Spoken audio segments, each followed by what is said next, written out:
Hello students, so today we'll study about organ specific and tissue specific manifestation. Okay, this is the small section in your chapter why do we fall ill. In last section we have completed the spread of diseases.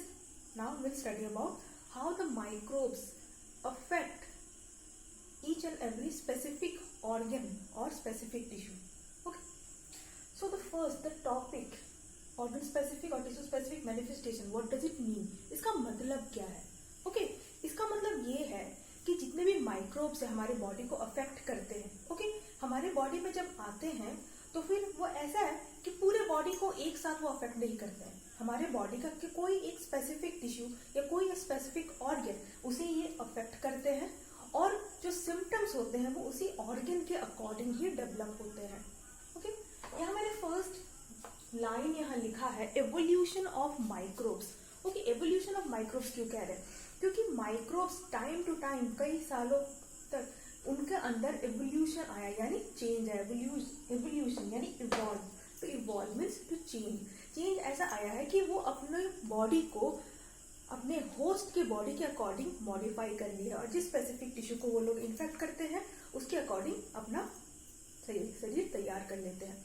जैसे for example अगर through air, okay, through air अगर कोई भी microbe, bacteria हो गया, virus हो गया, कोई भी अदर माइक्रोब अगर आता है थ्रू नोज, ओके, तो नोज से आ रहा है तो डायरेक्टली कहाँ जाएगा? डायरेक्टली वो पहुंच जाएगा हमारा रेस्पिरेटरी ट्रैक्ट से होके लंग्स में, राइट?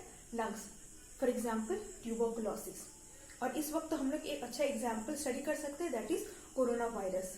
इसी वजह से हमें बार बार क्या कहा जा रहा है, घर से बाहर जब भी निकले मास्क पहन के निकले, राइट? क्योंकि वो थ्रू नोज वो जाता है और हमारे लंग्स को इन्फेक्ट करता है. सिमिलरली अगर कोई माइक्रो ऑर्गेनिज्म थ्रू माउथ आता है, थ्रू कॉन्टामिनेटेड फूड या कॉन्टामिनेटेड वाटर अगर आ रहा है थ्रू माउथ, माउथ से डाइजेस्टिव सिस्टम में चला जा रहा है, गट या इंटेस्टाइन और गट दोनों सेम वर्ड है. तो इंटेस्टाइन या गट में जब जा रहा है तो उन सेल्स को अफेक्ट करता है. और इसका एक एग्जाम्पल हो गया टाइफॉइड. इससे पहले भी मैंने आपको बताया था टाइफॉइड कौन करवाता है? एक पर्टिकुलर बैक्टीरिया जिसका नाम है साल्मोनेला टाइफी, ये करवाता है टाइफॉइड. ओके, तो ये तो हमने कुछ एग्जांपल्स देखा कि जिस भी सोर्स से आ रहे हैं और कौन सी बॉडी को ऑर्गन को अफेक्ट कर रहे हैं. लेकिन ऐसा हर वक्त नहीं होता है. ओके, कुछ एक्सेप्शंस है, देयर आर सम एक्सेप्शंस. जैसे कौन कौन से एक्सेप्शंस है? फॉर एग्जाम्पल एचआईवी का नाम सभी ने सुना है, ह्यूमन इम्यूनो डेफिशिएंसी वायरस, है ना? ये कौन सा डिजीज करवाता है? ये कोई डिजीज नहीं करवाता है, पर्टिकुलरली सिंड्रोम हम लोग कहते हैं. एड्स, है ना, acquired immuno deficiency syndrome. Okay, तो जब एचआईवी हमारे बॉडी के अंदर आता है, आता कहाँ से है? कई सारे सोर्सेस हैं, through sexual contact, through transfer of body fluids, through injections, है ना? तो बॉडी के फ्लूइड के थ्रू ये कहीं से भी आ सकता है, लेकिन बॉडी के फ्लूइड में जब आ रहा है तो कहीं से भी आ रहा है, लेकिन कौन से पार्ट को अफेक्ट करता है? ये जाकर के हमारे लिम्फ नोड्स को अफेक्ट करता है. ना what are lymph nodes? So lymph nodes are such glands, such specific glands present in our body which stores or which harvest the defense cells, that is WBC. यहाँ पे बहुत सारे present होते हैं. अगर आप आपके टॉन्सिल्स, ठीक है, आपके आर्मपिट्स, आपके ग्रॉइन्स, इन सभी जगहों पे लिम्फ नोड्स प्रेजेंट होते हैं.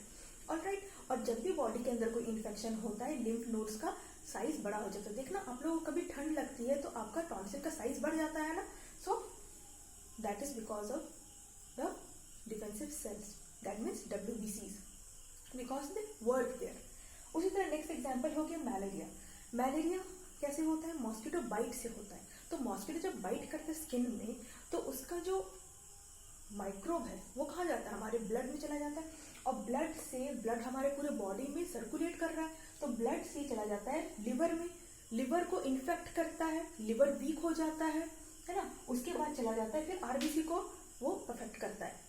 तो मॉस्किटो करवाने वाला जो ऑर्गेनिज्म है उस ऑर्गेनिज्म का नाम क्या है? प्लाज्मोडियम.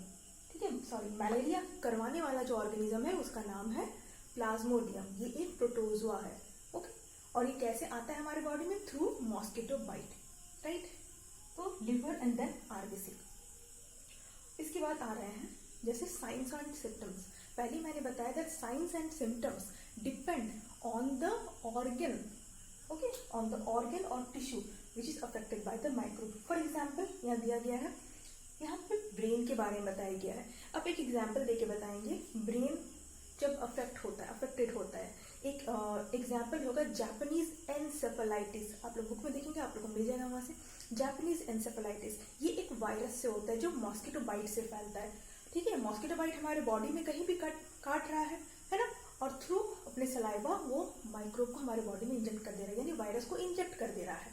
तो पूरे बॉडी से वो ट्रैवल करके कोई और पार्ट में नहीं, सीधा ब्रेन पे पहुंच जाता है। ब्रेन पे जब जा रहा है तो ब्रेन में अगर कुछ प्रॉब्लम होगा तो क्या होगा, हम लोगों को हेडेक हो सकता है, फिट्स यानी दोहरे आ सकते हैं, अनकॉन्शियसनेस यानी बेहोशी आ सकता है।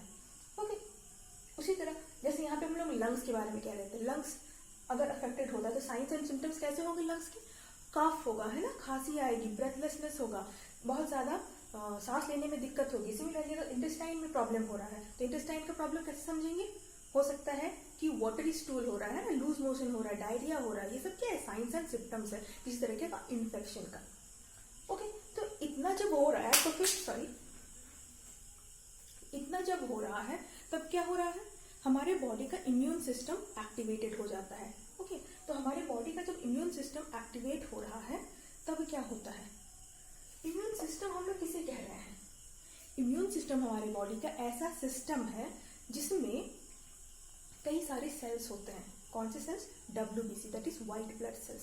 सो white blood cells are the soldiers of our body which protect us from harmful organisms, which protect us from diseases.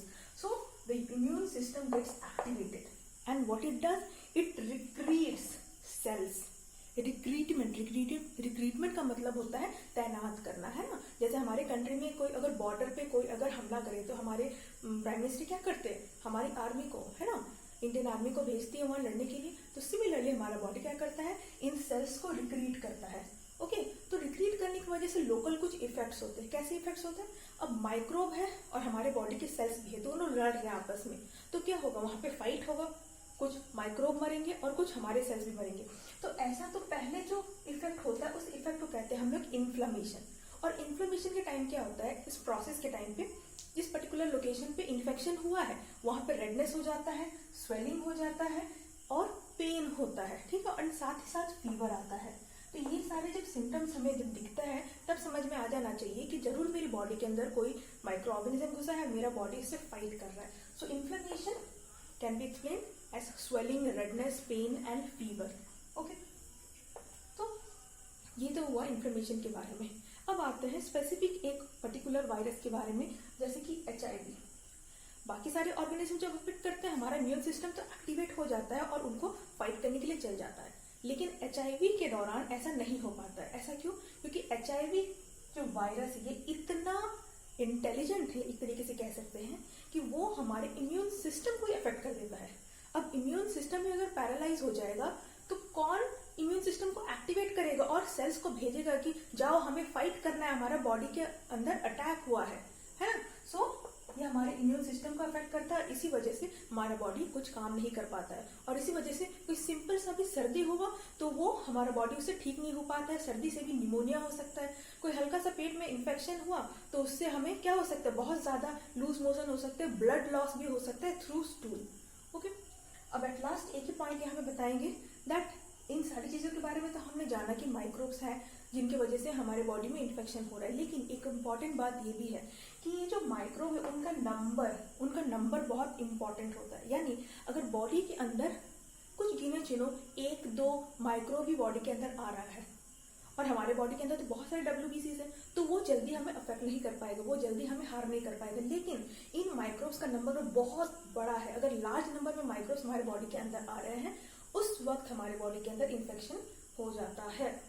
और साथ ही साथ ये भी इम्पोर्टेंट होता है कि हमारा बॉडी का इम्यून सिस्टम कितना स्ट्रांग है। अगर हम खुद ही वीक हैं, यानी हमारा डाइट सही नहीं है, हमारा तबीयत पहले से ही बिगड़ा हुआ है, वीक चल रहे हैं, तो उस वक्त में कोई भी माइक्रो ऑर्गेनिज्म इजीली आपके बॉडी को अफेक्ट कर सकता है और हार्म पहुंचा सकता है।